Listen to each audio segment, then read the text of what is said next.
Bonjour à tous, aux personnes présentes.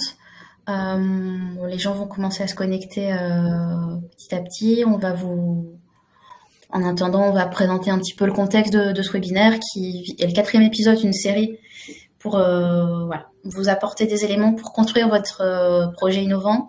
Et donc là, on va s'intéresser à la mise en place d'un business plan impactant, puisque c'est vraiment un document stratégique dans la construction de votre projet et dans votre stratégie d'innovation.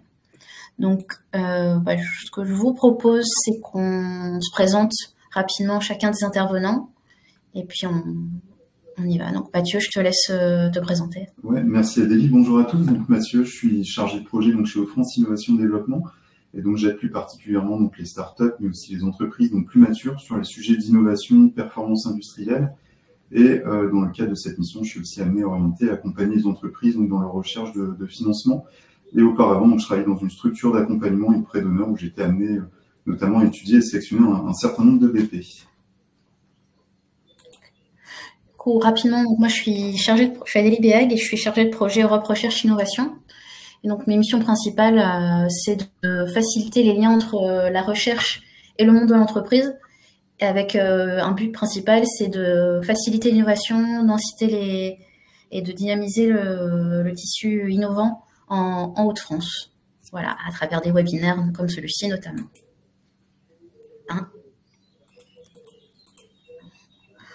Il est disparu. David, oui, David, je vous laisse vous présenter, je ne sais pas. Oui, pas de problème. Bonjour à tous. David Boudot, moi j'ai un passé de financier. J'ai été responsable financier dans différentes structures, start-up, grandes entreprises. J'ai ensuite créé des entreprises, j'ai racheté une entreprise au tribunal et j'ai accompagné également des entreprises au sein du réseau Entreprendre, des entrepreneurs des créateurs et des repreneurs d'entreprises. Et maintenant, au sein du cabinet GAC, je m'occupe de chercher des aides et subventions essentiellement pour des entreprises innovantes. Voilà. Et donc voilà, l'idée c'était de vous présenter un peu le business plan. Et donc on va commencer par s'interroger sur ce qu'est un business plan. Et en premier tour, d'abord, c'est se dire pourquoi un business plan. Parce qu'en fait, c'est vrai que c'est un document qui peut être un peu fastidieux, peut faire un peu peur, mais c'est vraiment une étape indispensable dans la construction de votre projet, qui arrive quand même à un niveau de maturité un peu avancé, comme vous le dira Mathieu plus tard, mais l'idée, c'est vraiment de pouvoir détailler votre réflexion et d'avoir un support solide pour avancer tout au long de l'évolution de la structure. Un outil de pilotage, en plus d'être un outil également pour venir convaincre vos financeurs potentiels, en fait. Et donc, il y a différents éléments à pas oublier pour atteindre ces deux objectifs. C'est ça, on va voir avec Mathieu aussi ce que n'est pas un business plan et les confusions à éviter. Ouais, merci Adélie. Donc avant d'aller plus loin et pour compléter ce que disait Adélie, c'est important d'écarter certaines confusions et de préciser aussi ce que n'est pas un business plan. Alors déjà, ce n'est pas un document financier. Donc souvent, on fait la confusion entre prévisionnel financier et business plan. C'est pas tout à fait la même chose. En fait, le prévisionnel financier n'est qu'une partie du business plan. C'est la traduction chiffrée finalement de votre projet qui servira donc à modéliser vos hypothèses. On y reviendra avec David tout à l'heure dans la deuxième partie de ce webinaire. Alors évidemment, il y a une cohérence entre la présentation du projet et le prévisionnel. Comme je disais, c'est vraiment la traduction chiffrée de votre projet. Donc ça, c'est le prévisionnel financier. Donc c'est qu'une partie de ce business plan. Attention également à ne pas confondre finalement business model et business plan. Le business model, c'est le concept qui permet à une entreprise de gagner de l'argent. Alors concrètement, en pratique, ça revient à définir ce que vous allez vendre, auprès de qui, dans quel but, de quelle manière et pour quel bénéfice. Et le business plan va venir expliquer et justifier finalement ce modèle économique. Enfin, une chose importante aussi sur laquelle je voulais revenir, c'est pas un document qui est normé ou administratif. Alors, il y a une structuration, il y a une présentation logique du BP, ce qu'on va voir juste après avec Adélie, mais cependant, il doit être personnalisé en fonction de la nature du projet, de son état d'avancement et aussi de l'interlocuteur ciblé. Donc, l'idéal étant aussi de personnaliser donc, son BP avec sa charte graphique. Certains financeurs proposent aussi des formats personnalisés, mais voilà. L'idéal, c'est quand même de sortir du lot grâce à une forme d'originalité.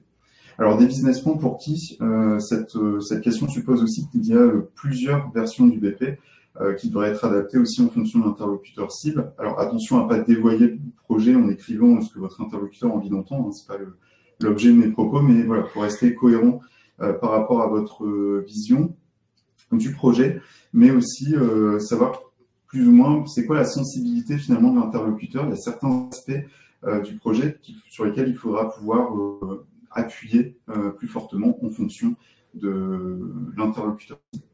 Alors, un BP pour qui? Déjà, donc pour l'équipe. Alors, l'équipe fondatrice au sens large, donc associé, premier collaborateur. C'est vraiment un outil de team building qui va vous permettre de co-construire une stratégie.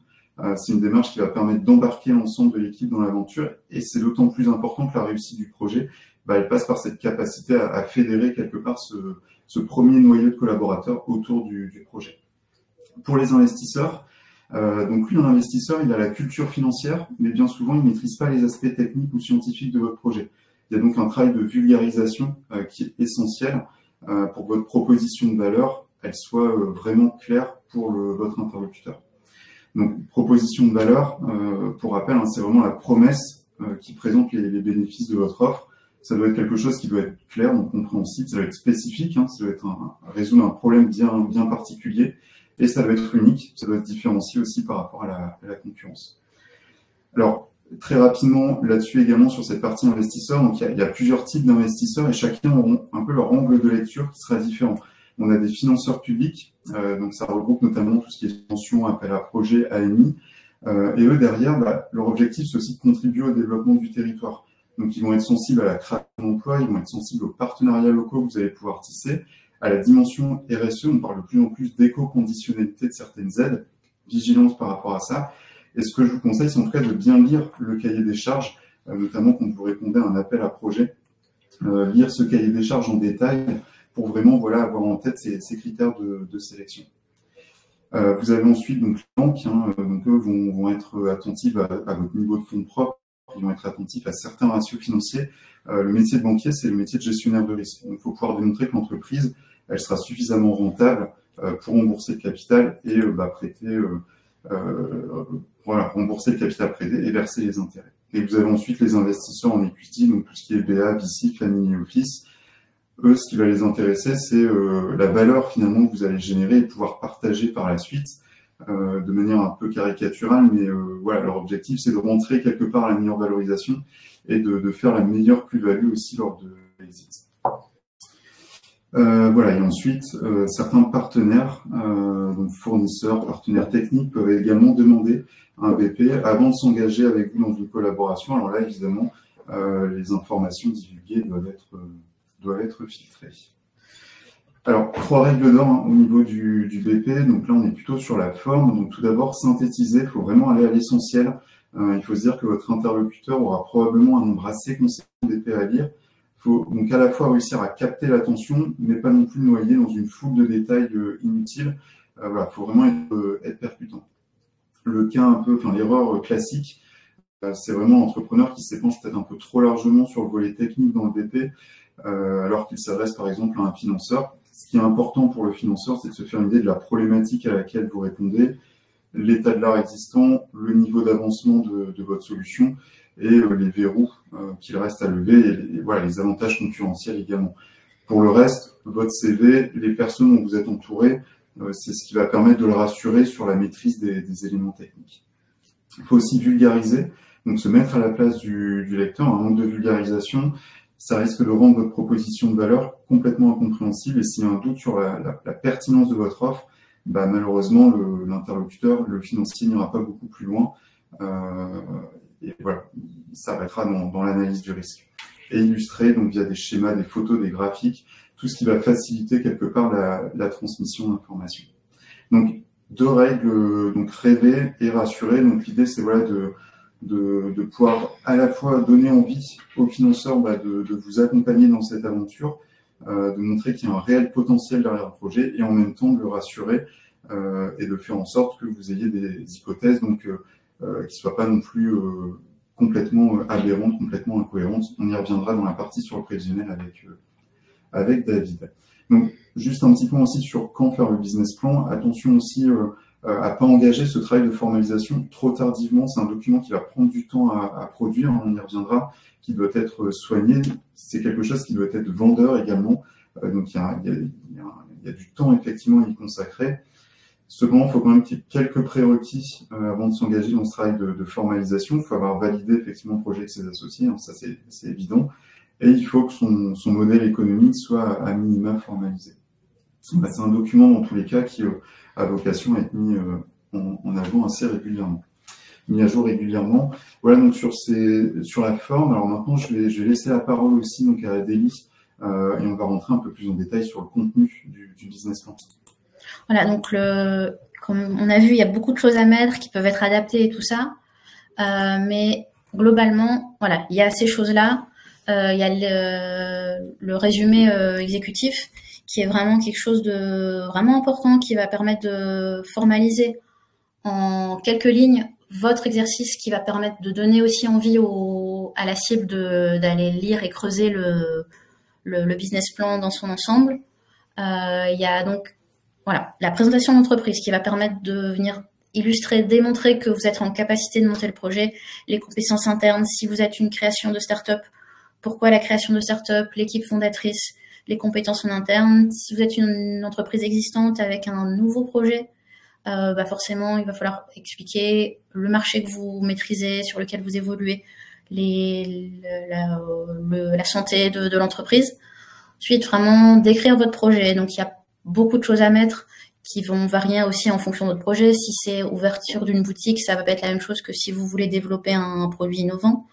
Mais dans le projet, il y a le plan de R&D qui peut être intégré, les verrous technologiques, étudier un petit peu l'état de l'art, l'état du marché sur lequel vous allez venir innover. La stratégie, c'est vraiment aussi là détailler un peu les leviers que vous allez actionner, votre modèle d'affaires, votre marketing mix, vos partenaires éventuels. Voilà. C'est j'ai perdu le mot. Voilà, c'est pas, il y a d'autres choses potentiellement, mais c'est des questions à vous poser, à mettre en place et à illustrer. Ensuite, vous avez le plan de développement. Donc, c'est aussi des choses qui peuvent être intéressantes parce que c'est, voilà, comment est-ce que vous allez grandir, comment est-ce que, au-delà du projet de développement, vous allez, et de votre projet d'innovation, vous allez structurer votre croissance, votre application, et la partie financière. Donc voilà, avec plein de mots qui font rêver et que David vous détaillera tout à l'heure. Donc voilà, il y a le marché. Vraiment, ça, c'est une chose importante au marché au sens large. Donc ça, on a fait un webinaire le mois dernier. N'hésitez pas à le visionner pour ça, pour aller un peu plus en fond. Mais c'est important dans votre webinaire de montrer, dans votre business plan, d'illustrer vraiment votre connaissance du marché, de l'ensemble des forces qui sont en présence. Donc voilà, je vous ai mis quelques outils qui vous permettent et d'analyser, mais aussi de formaliser, de résumer et de le rendre lisible et accessible votre analyse. Bon, voilà, il y a le SWOT, le PESTEL, je vous passe les détails, mais c'est vraiment important de bien illustrer et justifier auprès du financeur que vous connaissez le marché sur lequel vous lancez. Ensuite, voilà. Il y a la stratégie peut-être que Mathieu va vous détailler maintenant. Ouais, donc au niveau de la stratégie, c'est vraiment finalement le cœur de votre business plan. Donc, ça va consister finalement à définir vos objectifs, ensuite déterminer quelque part les actions à mettre en place pour atteindre ces objectifs, et aussi présenter les moyens qui vont vous permettre de mettre en œuvre ces actions. Alors, attention toutefois, c'est avant de parler de stratégie, avant de se fixer les objectifs, il faut être au clair aussi sur là où vous voulez emmener votre projet. On en revient toujours à cette logique de vision. La vision que vous portez sur le projet, c'est quoi l'ambition, c'est quoi la vision, c'est quoi le cap que vous vous fixez. Et donc ça, c'est un travail que vous devez faire aussi avec vos associés. Donc définir sa stratégie, ça nécessite effectivement, on parle d'état du marché, hein, c'est voilà ce que disait Adélie donc juste avant. Il y a un travail d'analyse du marché, donc là on vous renvoie effectivement au précédent webinaire. Et donc il y a tout ce travail aussi de collecte de données, à la fois qualitatives, à la fois quantitatives, sur les besoins des clients potentiels, sur les tendances de marché, les forces concurrentielles. L'objectif, c'est de bien cerner les attentes des clients, d'identifier les opportunités de marché, évaluer aussi les tendances de votre secteur et puis anticiper aussi les menaces concurrentielles. C'est vraiment sur la base de votre étude de marché que vous allez conforter ou ajuster les caractéristiques de votre offre ou de votre produit. Et ensuite, on parlait des capacités de l'entreprise. Alors, c'est effectivement la capacité de l'entreprise et surtout votre capacité à exploiter avec succès à la fois les moyens humains, matériels, immatériels et puis financiers en interne, toutes les ressources dont dispose l'entreprise ou les ressources à acquérir pour arriver à vos objectifs. Voilà. Donc, dans tous les cas, il faut vraiment démontrer la cohérence entre les objectifs et les ressources. Et donc, le BP va vous permettre de fixer des objectifs, de poser des jalons pour plus tard comparer entre là où vous en êtes et ce que vous aviez prévu initialement dedans. Voilà, alors, juste c'est pas forcément l'objet du webinaire d'aujourd'hui, mais ça nous paraissait important aussi de présenter rapidement plusieurs outils qui existent pour vous aider à formaliser votre stratégie. Alors, il y a un certain nombre qui sont issus des travaux d'Alexander Osterwalder, qui est l'auteur de l'ouvrage Business Model Nouvelle Génération, qui est un livre vraiment de référence sur le sujet. Il en a publié plusieurs d'ailleurs.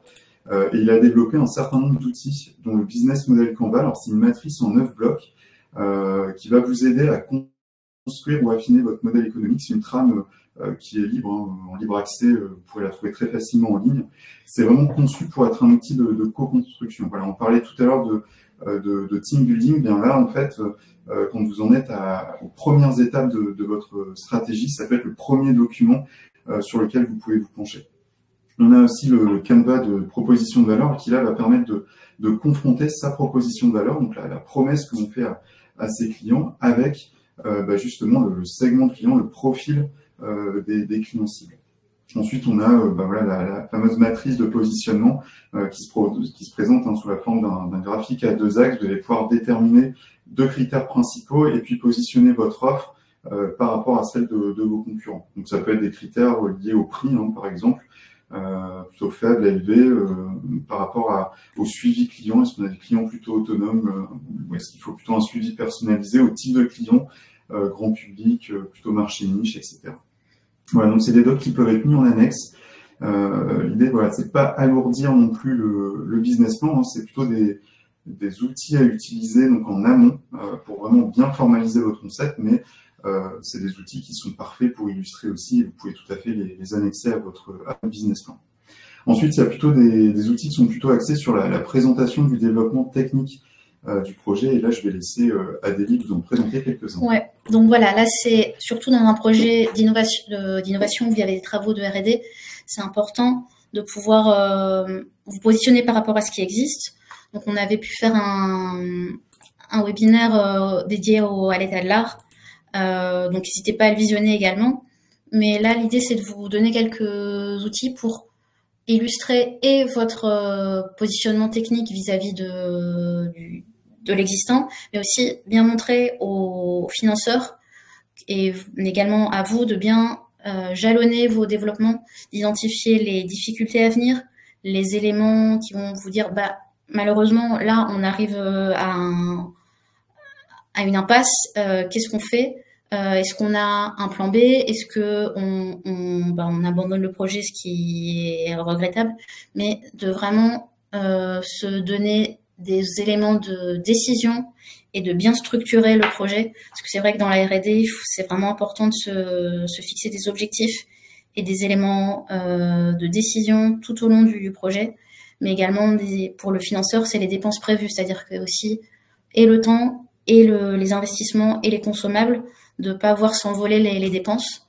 Et encore une fois, si vous cherchez à vous faire financer, que ça soit par une banque ou par un élément public, c'est vraiment de pouvoir montrer que vous avez prévu les choses, qu'il va pas y avoir d'envolée, que vous avez bien anticipé les difficultés à venir. C'est-à-dire qu'encore une fois, on l'a déjà dit et on le redira, mais il faut être réaliste, et optimiste mais réaliste. C'est-à-dire que voilà, votre projet, vous y croyez, donc forcément pour vous ça va fonctionner, mais vous devez avoir conscience des problèmes que vous allez pouvoir rencontrer et des verrous qu'il va falloir lever.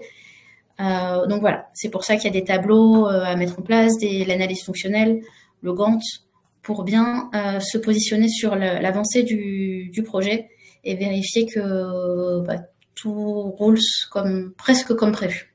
Le plan se déroule sans accroc. Voilà. Et donc, on va arriver au point d'intention du financeur que Mathieu va vous détailler. Oui, alors comme on l'avait vu donc précédemment, chaque financeur a son prisme. Cependant, on a quand même des points d'attention qui sont communs à chacun d'entre eux. Alors, on a beaucoup insisté là-dessus, mais voilà, je pense que c'est vraiment important de le notifier. C'est cette connaissance du marché. Vous devez apporter des éléments de réassurance pour justifier via votre étude des marchés qu'il y a une réelle opportunité et que vous maîtrisez quelque part les facteurs clés de succès. La partie étude de marché, elle doit vraiment reprendre simplement les éléments essentiels. Vous ne devez pas noyer votre interlocuteur sous une multitude, en tout cas, de chiffres.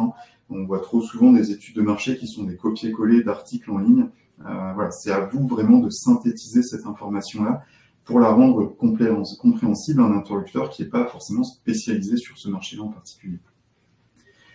Ensuite, les compétences, alors stratégiques, les compétences techniques, bref, les compétences en interne ou en externe. L'équipe est vraiment tout aussi importante, voire même plus que le projet.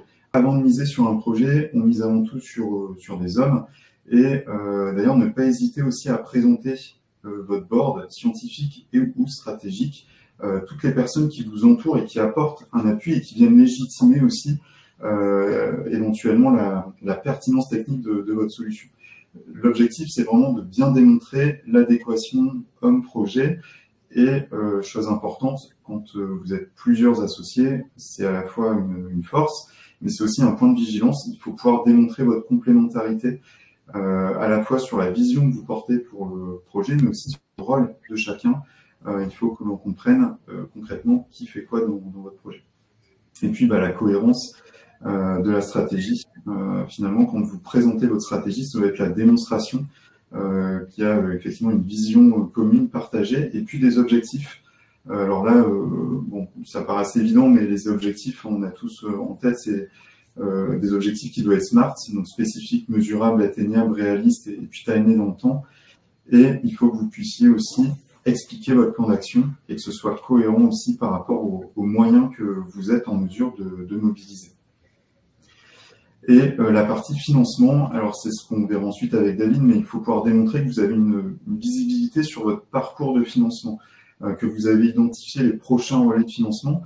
Le financement, quelque part, c'est le carburant qui va vous donner du temps.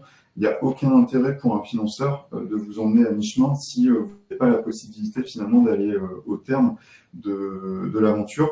Donc, il faut pouvoir montrer au financeur que, OK, lui, il va financer une brique finalement de votre projet, mais qu'il y a d'autres acteurs, il y a d'autres relais qui vont arriver ensuite pour vous permettre de construire cette stratégie globale de financement.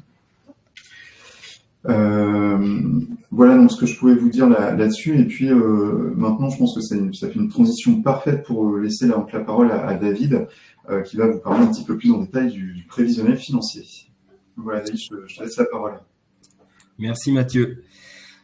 Donc effectivement, comme ça a été dit précédemment par Mathieu, le prévisionnel financier a plusieurs lecteurs et correspond à plusieurs stades de la vie de votre entreprise ou de votre projet. Donc avant ou au tout début de votre entreprise, il va servir à montrer que l'entreprise, le projet est viable. Donc vous avez un projet qui est rentable. Donc que ce soit pour vous, pour un banquier, pour un investisseur ou un financeur public, il n'y a aucun intérêt à financer des projets qui n'iront pas à leur terme, qui vont coûter de l'argent public ou être non remboursés pour une banque. Donc il faut pouvoir prouver que vous allez être rentable. Donc ça c'est avant ou au moment de la création de l'entreprise.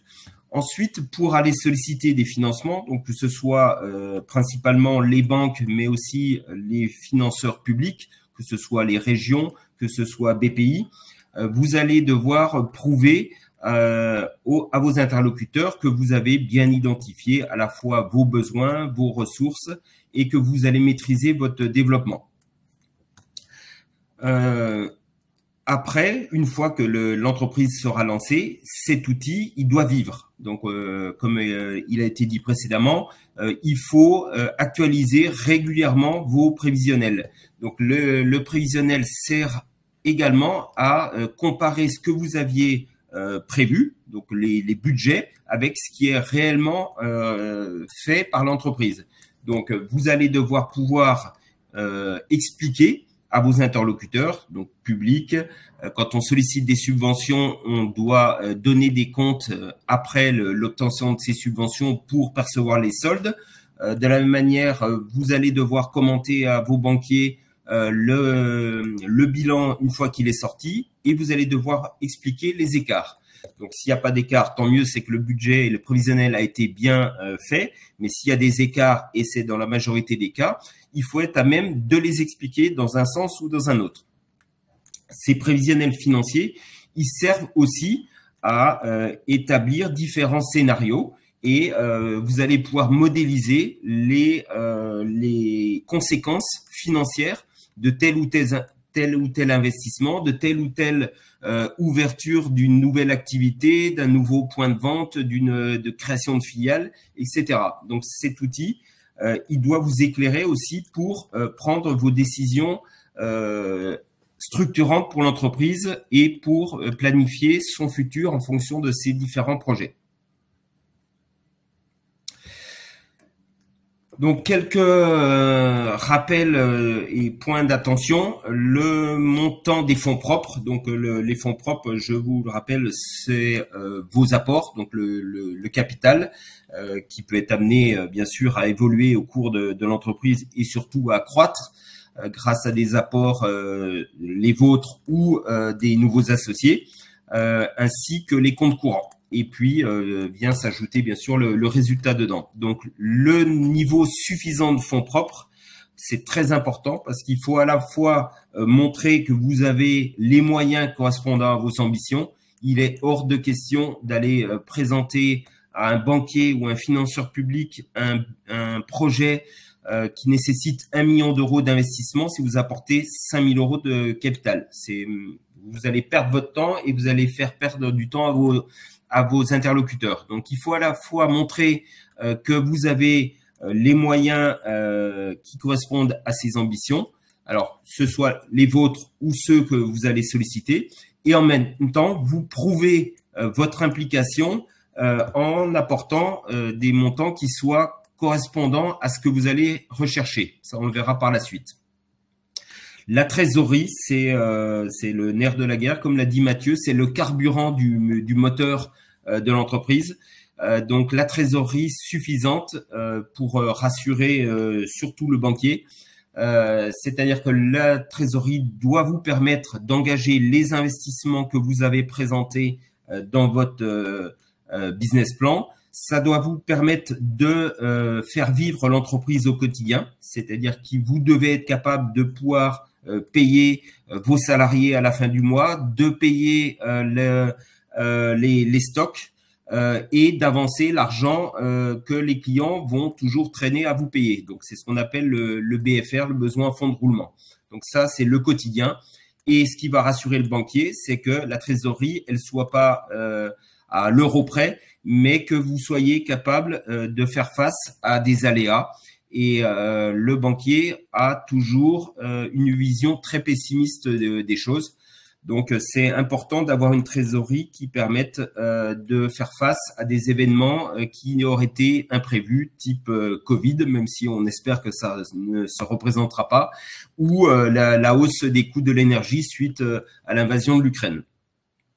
Ce prévisionnel financier, il est aussi là, comme l'a dit Mathieu précédemment, pour anticiper l'arrivée de nouveaux actionnaires, de partenaires financiers, tels des banquiers ou tels les banques, et donc de prouver que les besoins vont augmenter au fur et à mesure de votre développement. Ce prévisionnel financier, il sert aussi à calculer la valeur de votre entreprise. Quand vous faites rentrer des nouveaux actionnaires, vous devez pouvoir étayer la valeur de votre entreprise, et celle-ci est basée généralement sur des ratios liés à votre exploitation. Donc, on va voir par la suite le compte de résultat. Il y a une ligne dans ce qu'on appelle les soldes intermédiaires de gestion avec un ratio qui s'appelle l'EBE, et on a très souvent une valorisation de l'entreprise qui est un multiple de cet EBE. Donc, vous allez pouvoir anticiper grâce à un prévisionnel qui soit sérieux et étayé par des chiffres vérifiés. Les hypothèses, alors comme on l'a dit précédemment, hein, le prévisionnel financier, c'est la simple traduction de ce que vous avez présenté dans la partie qualitative de votre business plan. Donc, quand vous présentez des chiffres de vente, donc la première ligne du compte de résultats, le chiffre d'affaires, il faut que ça soit prouvé, que ça soit réaliste. Donc, il faut ni surestimer les ventes, ni sous-estimer les dépenses.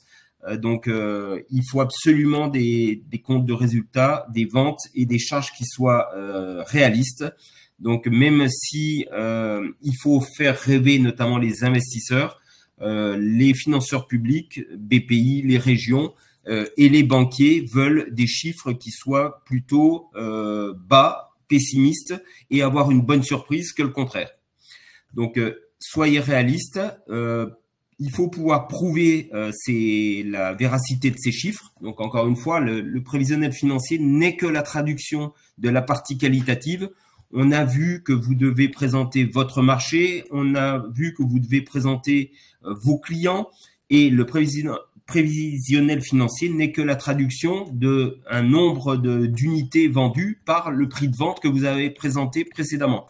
Donc, donnez la provenance de vos sources avec vos études de marché, des analyses sectorielles que vous trouverez facilement, que ce soit dans les chambres de commerce, sur Internet ou que vous pouvez acheter. Et si vous pouvez accéder aux comptes de vos concurrents, c'est une très bonne base pour se fier et bâtir votre propre prévisionnel. Donc, il faut être précis, bien évidemment. On ne peut pas se permettre de dire dans un prévisionnel, à la louche, je vais avoir 50 000 euros de frais de personnel. Non, les frais de personnel, c'est tant de personnes avec telle qualification, il aura tel salaire brut, plus 45% de charges. Voilà, je l'embauche au bout de 6 mois. Donc, vous faites vos données et vous devez pouvoir étayer chacune des lignes de votre prévisionnel. Soyez flexible. Évidemment, il faut pouvoir adapter votre prévisionnel et accepter les remarques que vous ferez des futurs associés, des réflexions que ferait votre banquier. Et ça permet justement de tester des scénarios. Si le banquier vous dit, mais moi j'ai dans mon portefeuille une entreprise sur le même secteur et il a 2 fois plus de personnel, expliquez-moi comment vous pouvez obtenir le même niveau de vente avec 2 fois moins de personnel. Donc, il faut que vous puissiez soit prouver, soit effectivement augmenter vos frais de personnel pour rester dans la norme et prouver que vous restez malgré tout rentable. Il faut, comme on l'a dit aussi précédemment pour la partie qualitative, être clair et concis. Si vous êtes sur un métier très technique, très spécifique, il faut pouvoir détailler vos investissements, détailler vos charges et expliquer comment vous avez trouvé ces chiffres et à quoi ils correspondent.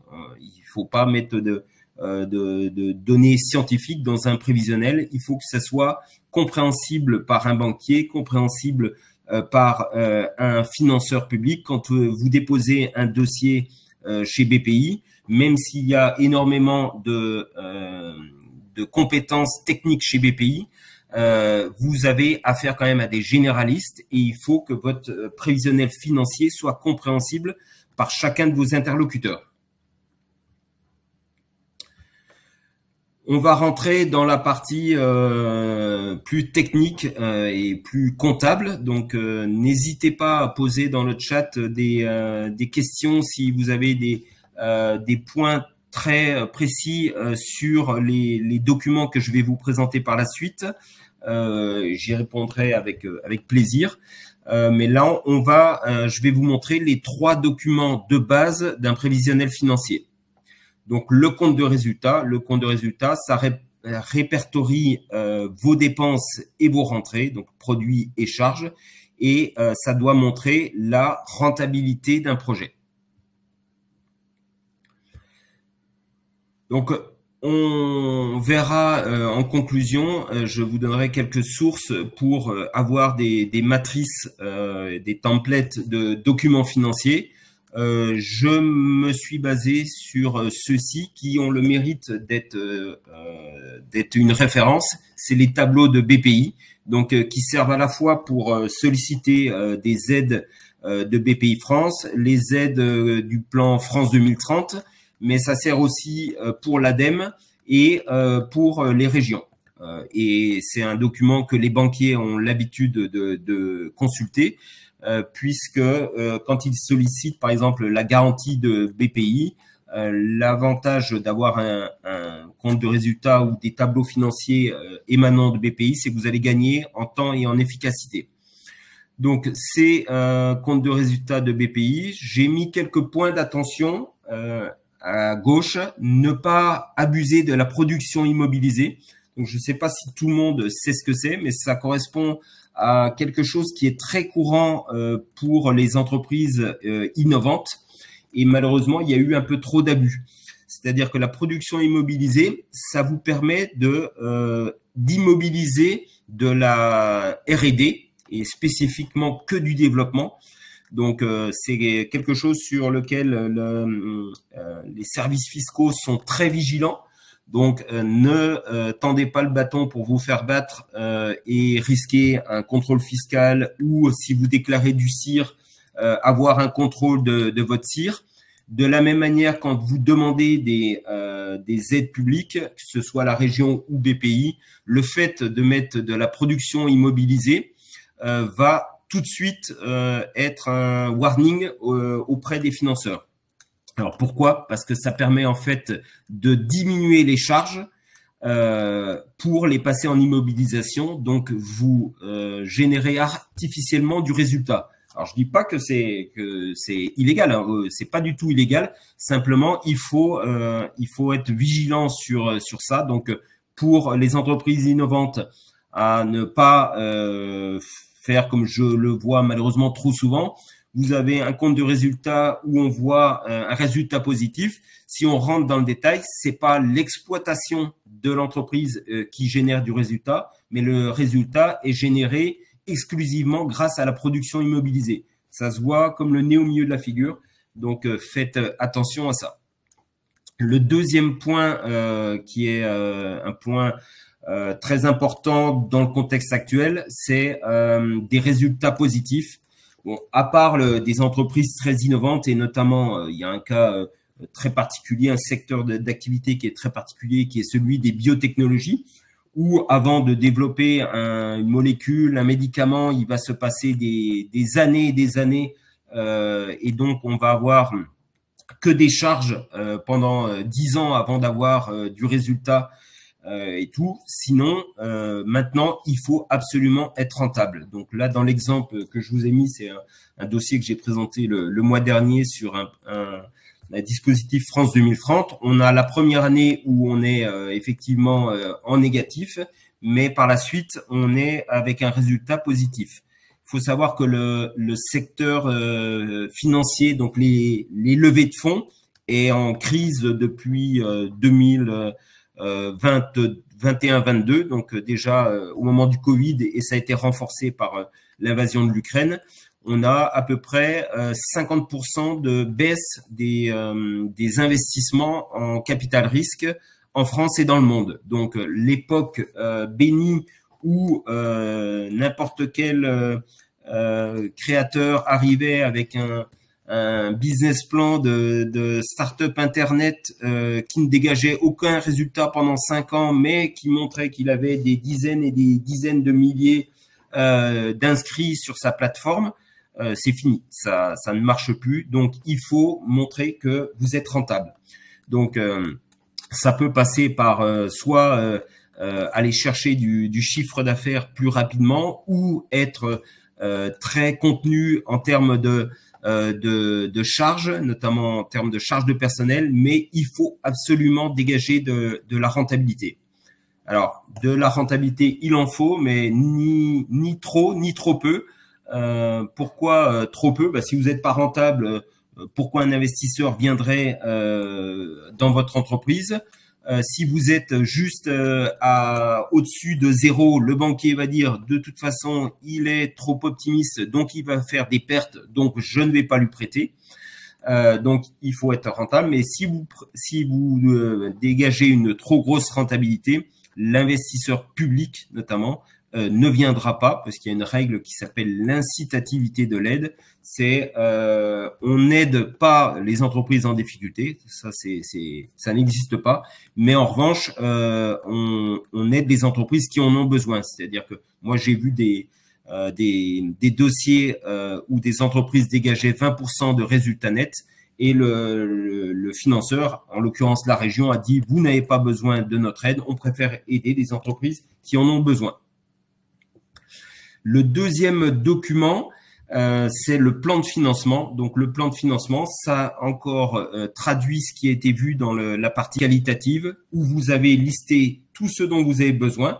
Et en face de ce dont vous avez besoin, il faut avoir des ressources. Les ressources, c'est votre argent, l'argent du banquier et les aides publiques que vous allez solliciter. Je vais essayer d'accélérer parce que pour qu'on ait le temps de faire les questions-réponses.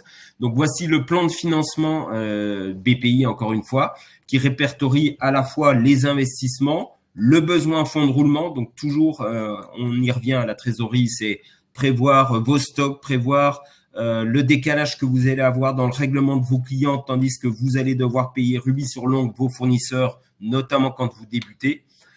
En dessous, les ressources, donc les fonds propres, les comptes courants des associés, les emprunts bancaires et les aides publiques.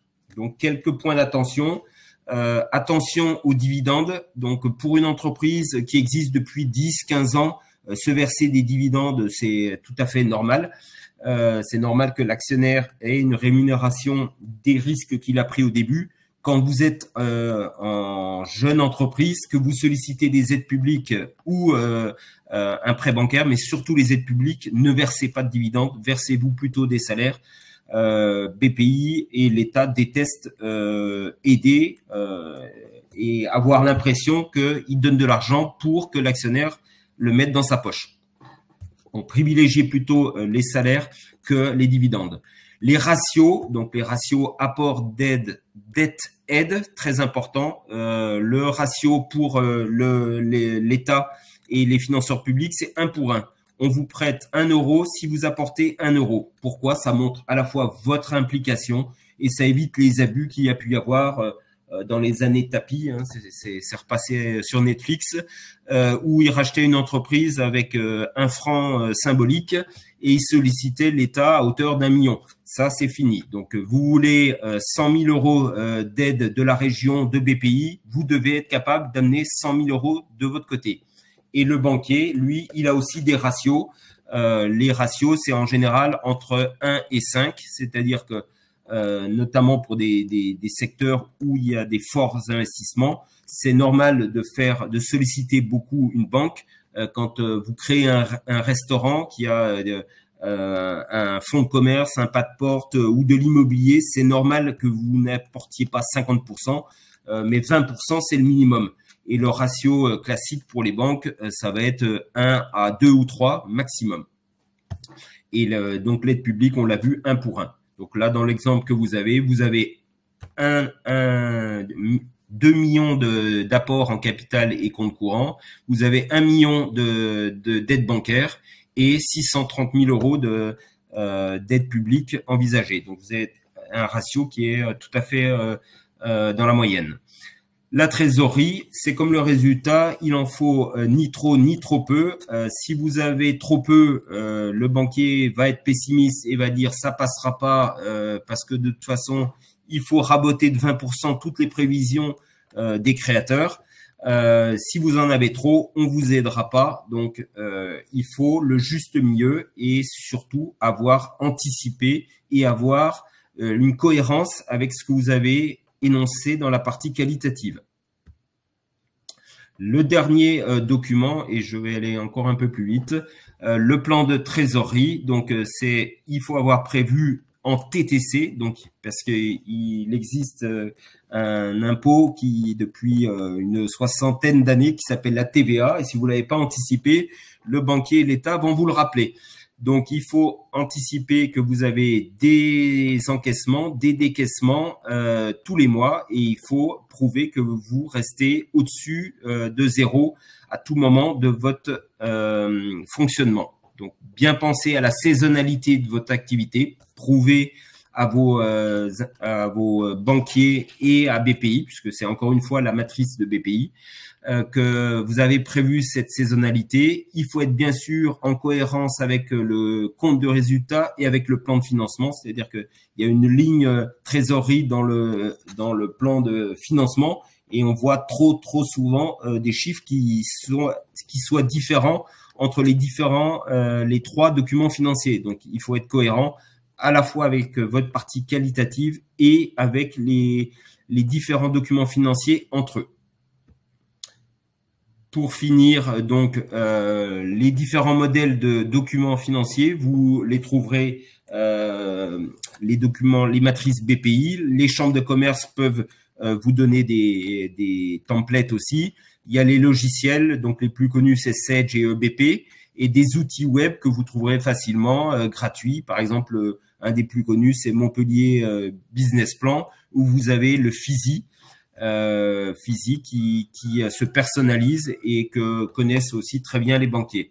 J'ai mis aussi le lien avec BPI, où vous allez pouvoir construire votre business plan grâce à un questionnaire qui est très bien fait et qui va vous permettre de bâtir à la fois la partie qualitative et quantitative de votre projet.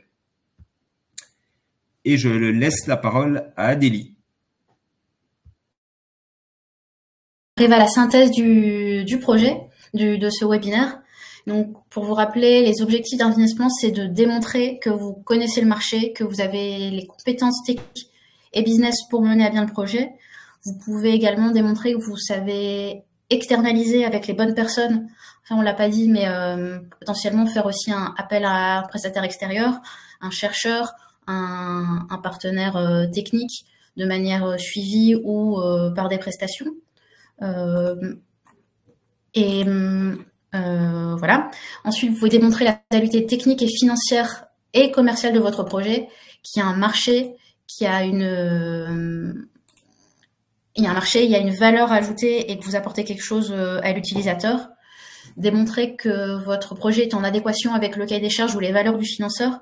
Ça, voilà, on l'a dit, c'est-à-dire qu'un financeur public, il va être attentif à ce que vous ne financiez pas uniquement vos royalties, mais également que vous ayez de la création d'emplois, que vous créez de la valeur, du savoir-faire sur le territoire. Un banquier va être attentif à ses revenus, mais de plus en plus, il y a aussi des fonds d'investissement qui ont des valeurs environnementales, des valeurs RSE. Donc voilà, il faut aussi être attentif à ça. Et encore une fois, la valeur ajoutée de votre projet. Et là, on va être un peu plus pratique avec les bonnes pratiques à mettre en place. La présentation, elle doit être aérée, ça doit être lisible, agréable à lire et adaptée à votre interlocuteur. Vous devez bien veiller à justifier vos hypothèses, vos sources. Si vos études de marché sont bien citer les sources de vos chiffres. Ne pas négliger l'executive summary. Adopter, donc là on l'a déjà dit, mais on revient là-dessus, adopter votre BP à votre interlocuteur. Ça, voilà, c'est vraiment important, que ça soit sur le vocabulaire, la technicité, mais également sur l'accent que vous allez mettre sur telle ou telle retombée aussi parfois. Et rester en veille. L'actualiser régulièrement, c'est-à-dire que votre BP au début de votre projet, ça sera plus forcément le même un an après sur l'activité stratégique, sur les actes techniques. On l'a dit tout à l'heure, il faut être souple en fait. Et enfin, il faut pas masquer les difficultés identifiées, c'est-à-dire que ça soit la BPI, les banques qui sont quand même au courant des réalités techniques. Et donc ne pas leur cacher que sur le développement potentiellement il va y avoir telle difficulté, mais insister sur le fait que vous l'avez identifié et que vous avez des stratégies pour les contourner, pour les lever. Et c'est comme ça que vous pouvez avancer et convaincre le client en fait de vous suivre, et vous aussi avoir un levier pratique pour piloter et être un peu détendu sur la gestion de projet, hein, anticiper, avoir un ou deux coups d'avance, ça sera plus confortable. Et voilà. Et donc, on a parlé de la veille. Voilà, moi je vous propose aussi un petit récap des webinaires passés sur ce projet. Donc, on avait la veille stratégique, l'état de l'art pour un AAP et l'application et le marché. Donc voilà, vous pouvez consulter je vous ai partagé les liens au long du webinaire, mais vous pouvez aussi venir le consulter ici avec le QR code. Enfin, donc il y avait eu un autre webinaire qui a été proposé par GAC pour le marché. Donc c'est une autre version, un autre webinaire sur et comment exploiter les études de marché. Et puis voilà, on a les événements à venir. Donc là, pour aller plus loin sur l'aspect construction d'un projet innovant, n'hésitez pas à consulter à venir nous rejoindre à l'INPI le 21 juin. On va, voilà, aspect construction d'une relation pérenne et des éléments juridiques importants sur ce sujet-là. Donc, voilà, vous pouvez venir nous voir, on sera ravis de vous rencontrer. Je vous partage également le lien dans le chat. Et puis, voilà. Là, c'est un peu plus spécifique, mais on est tous concernés par la décarbonation. Et donc, si vous êtes sur ces thématiques-là, on a le 4 juin une rencontre avec les chercheurs pour la transition écologique et la décarbonation. Donc, l'idée, c'est de faciliter les partenariats, les rencontres et la construction de collaborations à long terme sur ces sujets stratégiques. Voilà pour moi. Donc, si vous avez des questions, n'hésitez pas à les poser maintenant dans le chat. Et vous pouvez également nous contacter par la suite par mail. Voilà. Est-ce qu'il y a alors il n'y a pas de questions dans le chat, mais n'hésitez pas à les poser maintenant. Sinon, on va pouvoir mettre fin au webinaire. Et je vous remercie à tous pour votre attention. Et je vous dis, j'espère à bientôt, notamment le 21 juin, pour l'atelier à l'INPI. Et ben, voilà, on a été très clair. Merci. Merci, au revoir. Bonne journée.